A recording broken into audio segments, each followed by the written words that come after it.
Hello and welcome back to another lecture. So today we'll be covering section 77 and 78 of the IPC, which deals with general exceptions. The 77 and 78 is giving protection to judges and to those officers who are acting in persons to judicial orders. तो पहले हम section 77 cover करते हैं. Now let's read section 77. Section 77 is saying act of a judge when acting judicially. So nothing is an offense which is done by a judge. तो कोई भी चीज offence नहीं होगी which is done by a judge only when he is acting judicially in the exercise of the power. This part means in the exercise of the power means the power is conferred on him or which in good faith he believes to be given to him. Or in the second part here means the power is not conferred on him, but the judge in good faith he believes that he has those powers. I hope ये दोनों parts clear है. आगे हम इसको और अच्छे से समझेंगे. For example, let's move forward. और यहाँ पे पहला पढ़ते हैं. A judge who sentences a prisoner to death is not himself liable to be hanged for having caused somebody's death. So this is a very simple thing, no? Supposingly, judge has conducted the trial and after the conclusion of the trial, he in good faith believes that the accused should be convicted. वो accused को he sends the accused to the jail for imprisonment or supposingly it is a death penalty. Then he orders the execution of the death penalty. Appeal में appellate court or suppose in revision the revisional court finds out that the order which was passed by the judge was not in correct order. वो correct order नहीं था. लेकिन you must understand कि यहाँ पे जज ने गुड फेथ में बिलीव किया है that this should be the punishment given. He has not acted maliciously. तो भले ही बाद में द अपीलेट कोर्ट और the revisional court overturns the judgment, sets aside the judgment, then you can not make the जज liable for that thing. So here in this example, you cannot hang the judge because he passed a wrong judgment. And why this is done? This is done to provide the judge with a sense of security so that he is able to act freely and impartially. Understand this thing. Judge is made to sit on a pedestal to do justice. But at the end of the day, he is also a person. He can commit errors. But if you put a restriction on him that you cannot commit an error only, if you put such type of restriction on him, then he won't be able to act in his full capacity. He will always be undermined by the thought that if he passes a wrong judgment, then he may be prosecuted for that. So here, the judge is not able to act freely and impartially, and hence justice will suffer. Henceforth, this section is providing an exemption to the judges. We have seen that it is providing protection to the judge. Now let's understand why is section 19, what do we mean by a judge? So it denotes that the term judge is not only a person who is officially designated as a judge, but also a person who is empowered by law to give a definitive judgment. For example, if we take the example magistrate, तो जज और magistrate थोड़े अलग होते हैं.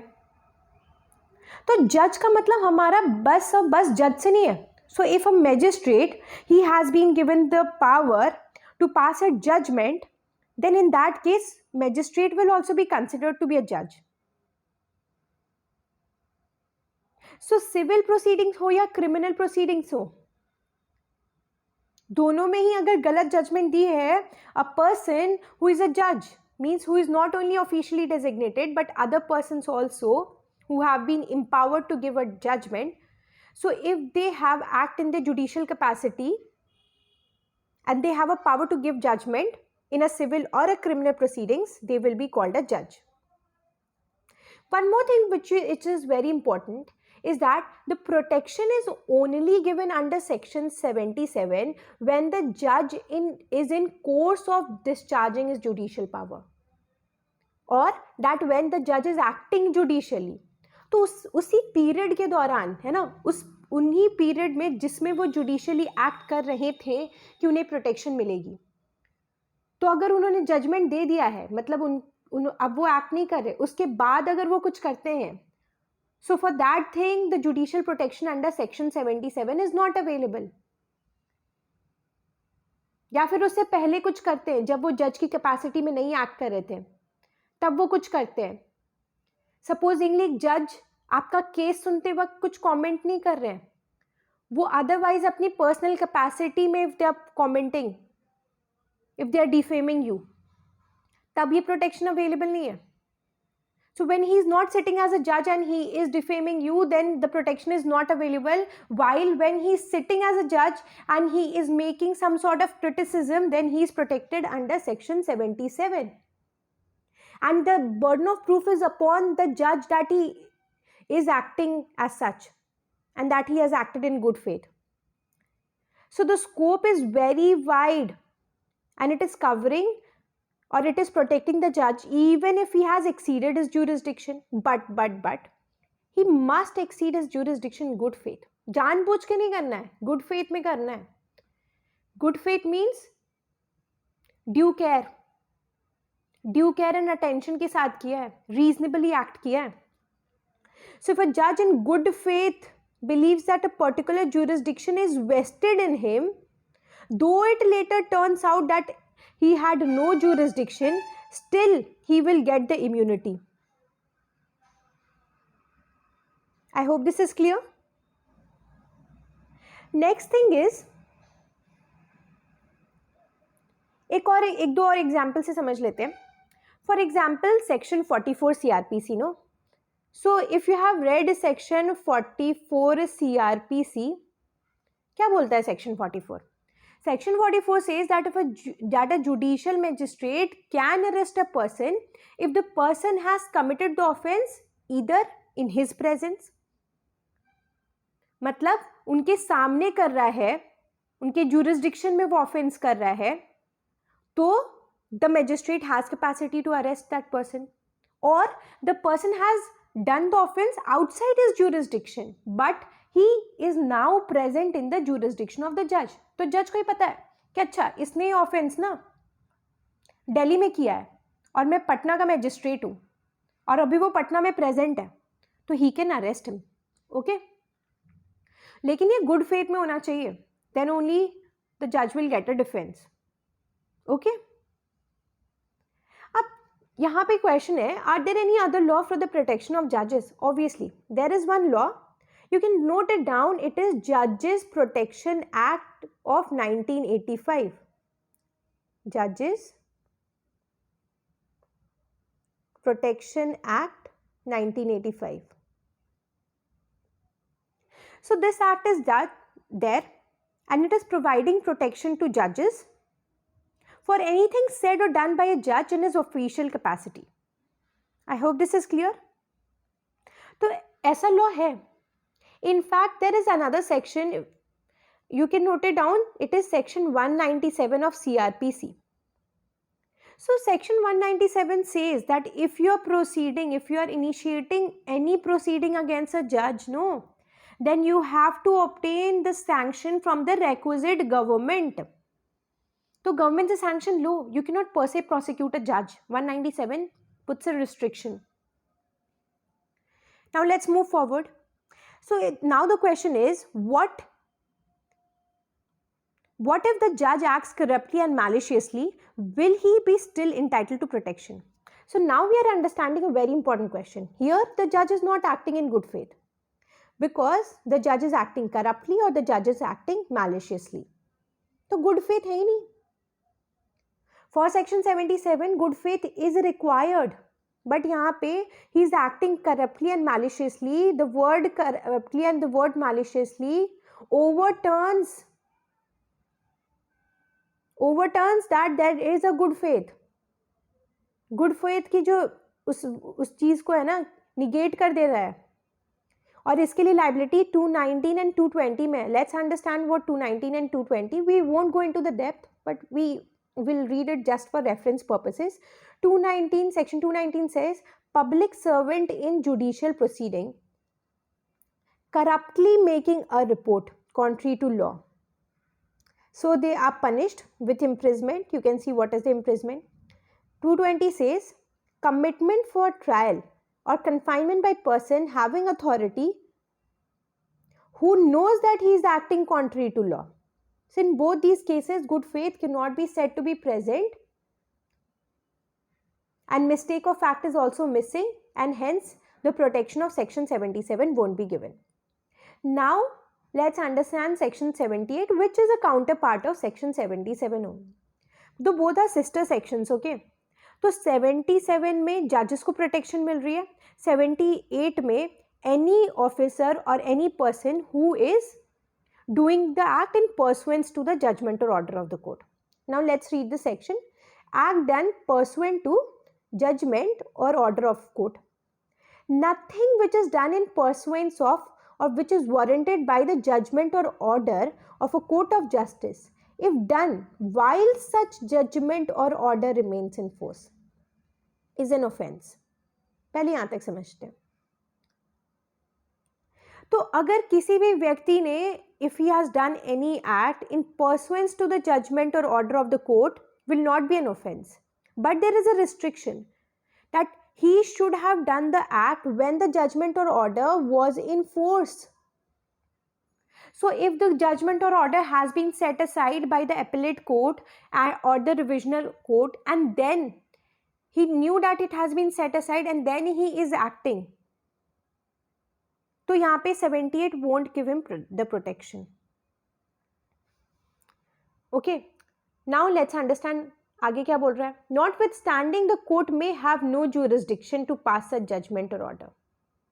Judgment or order force में है, उसको appellate court ने या फिर revisional court ने set aside नहीं किया. तो अगर ये force में है, इस court 1 ने pass किया इसे, तो जो पर्सन ए है अगर इसको एग्जीक्यूट कर रहा है believing that court 1 is competent, court 1 के पास jurisdiction है, though in reality court 1 is not having jurisdiction, still the protection will be given to this person A because he is acting in good faith.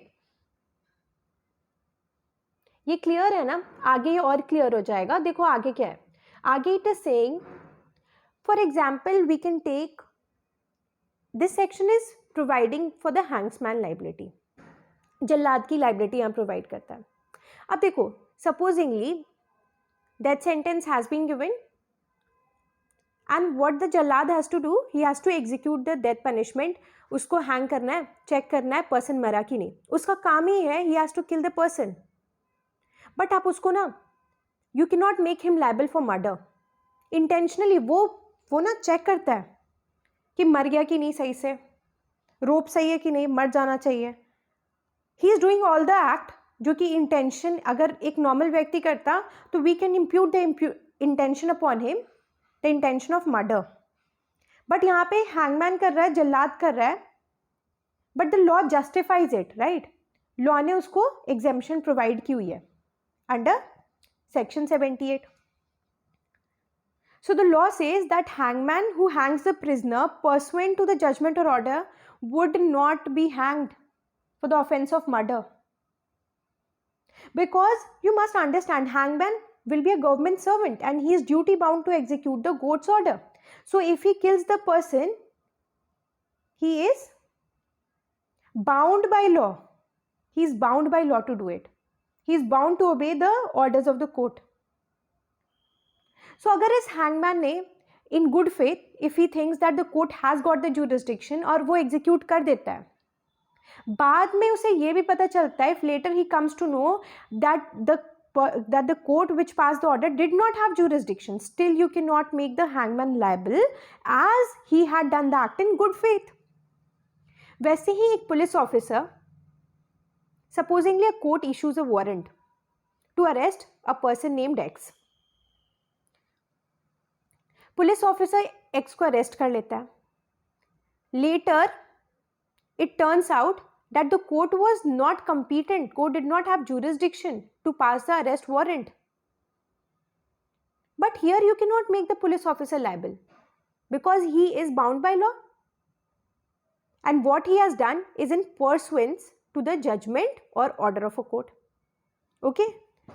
So now we'll see what is the difference between section 78 and 77. So in 78, the officers are getting protected. So the police officer is getting the protection, the hangman is getting the protection. So whosoever is carrying out the judgment or order of the court will get the protection. But under 77, the judge is getting the protection when he is acting judicially. So I have told you that mistake of law kabhi na, mistake of law, ignorance of law is no excuse. But यहाँ 77 में जज से mistake हो गई law interpret करने में. So here it can be pleaded as a defense. This is one of the limited sections जहाँ पे आप ऐसे plead कर सकते हो. Otherwise, generally, ignorance of law or mistake of law is no defense. So this section grants immunity to those persons who carry out the orders of the court. Section 78. If the condition of 78 are fulfilled, then the person carrying out the orders will not be liable for prosecution, even if the court issuing the order had no jurisdiction. So this was it. I hope we are done with section 76 and 78. Next class, we'll deal with section 80. Thank you.